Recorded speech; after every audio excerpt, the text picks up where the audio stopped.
Hello! Today I'll dress the main My Little Pony Equestria Girls characters for Nightmare Night, or as you may call it, Halloween. BrickoMotion. First, let's put up some Nightmare Night decorations. Party cannon away! Ooh, scary. Now to the dolls. Rarity made herself a beautiful mermaid costume. I've somewhat based all of the main 6 outfits on the ones they wore in the episode Scare Master. She gets a painted purple tail to match her hair, and pinkish seashells to add a bit of color and seashells to the outfit. I'll reuse the head and hair, and done! She's ready to look scared and fabulous at the same time. Yeah, I know the colors are not spot on, and that's because I wasn't going for 100% accuracy, so don't even expect to find it here. Rarity tried to find an outfit for Fluttershy, and it kinda worked, at least in the sense of she put it on. A plain black dress for a masquerade ball, just without the mask. The skirt is from Ragana, only without the print.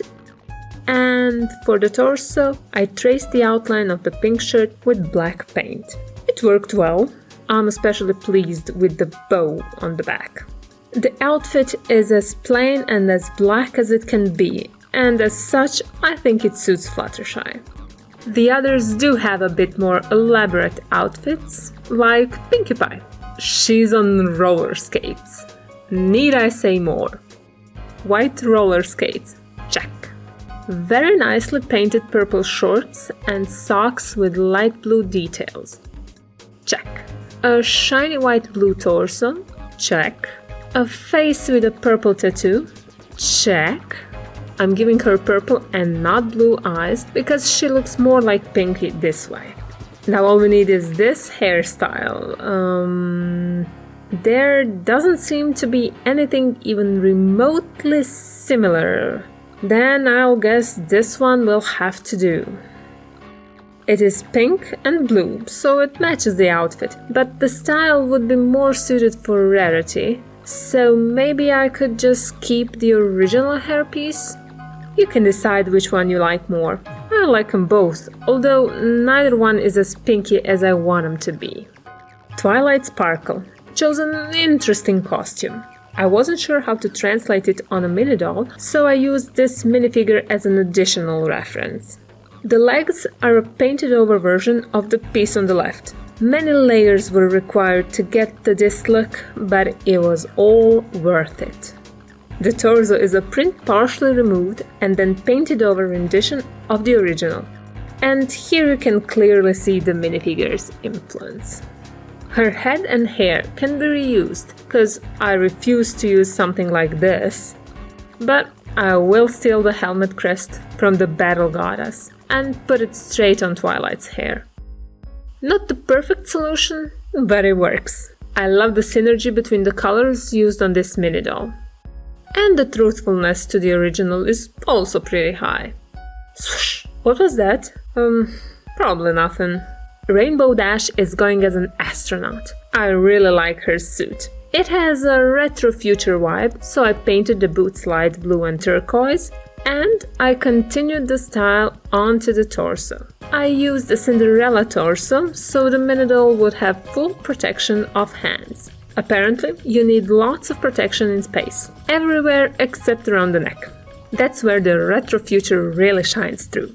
I'll give her a contraption we'll need in a second, a blue-eyed face and a space helmet. The eyes are blue and not pink, because pink eyes look creepy on mini dolls. As you can see, I tried and it failed. And now for the bubble around her head. These 2 pieces are mostly used for street lamps in the LEGO city, but that doesn't mean they won't be a great space helmet bubble thing. I love using pieces in interesting ways. Now, you can see why I added a contraption, so the bubble doesn't wobble too much. This is the whole mini doll wobbling, not just the bubble thing. And please learn from my mistake and be careful while putting on the bubble, or you'll risk damaging your paint job. Cause mine's now ruined, and I so don't want to do it again. This is a great retro spacesuit, and although I wouldn't recommend using it in actual space, I will use it in a video.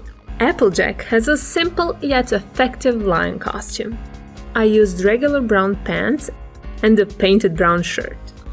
For the mane, I used Craven the Hunter's fur collar, and I painted the nose and whiskers on her face. I simply love how they turned out. Applejack's hair needs to be redone for this costume because the color demands it. I chose this hairpiece. The bangs screamed Applejack to me. I couldn't stop the collar from wobbling, so I'll declare that's on purpose to represent the wind in her mane. Swoosh! There it is again! What was that? When compared to the original, you can see I switched the colors around a bit, but it's still a lion's costume. And I like it. Sunset Shimmer isn't in the Scaremaster episode, so I had a freedom of choice for her costume. And I wanted to do something pumpkin-y and really Nightmare Night specific. Unfortunately, my painting skills didn't just evolve overnight. The pumpkin and the bat are transferred from a stencil, but I did paint the golden highlights on the skirt and the torso piece. I wanted this to be a shiny pumpkin costume, and I think I succeeded in that. Sunset gets her head and hair and this great pumpkin bag.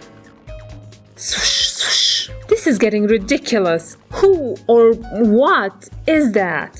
Anyways, I'm really impressed with myself for making this. Needless to say then that I love this mini doll. But I'll say it anyway. I love this mini doll. Oh no, it's Flutterbat! But how is she assembled? I'm glad I asked. A black skirt with a spiderweb pattern. It's made with the help of a stencil and a paintbrush. And it looks incredible from this side. The torso is Ragana's torso. I just painted over the green printed parts to make it completely black. Now would be a great time to add the wings. And what great wings I've prepared! The big version for the scariest flutter creature ever, and a cute small version for a more practical treat-or-treating experience. There's just a small itsy-bitsy problem with them. They won't allow Fluttershy to have her hair on. And that's just not acceptable. So I thought of a great hero who saves the night, and I stole her wings. They look like a cross between the two versions I had, and the hair can be put on. Oh, and I should mention the painted fangs. They are comically large, but these are cartoon characters, so comically large is exactly the right size. This is clearly the scariest costume of the bunch today. Maybe that's because it isn't really a costume. No, it definitely is. Right, Fluttershy? Yes. Okay. How do the girls look together? Great. The costumes are all over the place, but that gives them a real Nightmare Night charm. Where else can you see an astronaut floating beside a lion? Or a mermaid swimming around the gladiator? Or a bat sucking on a pumpkin? Whee! Or that. Nightmare Night, what a fright. Give us something sweet to bite. Bye bye.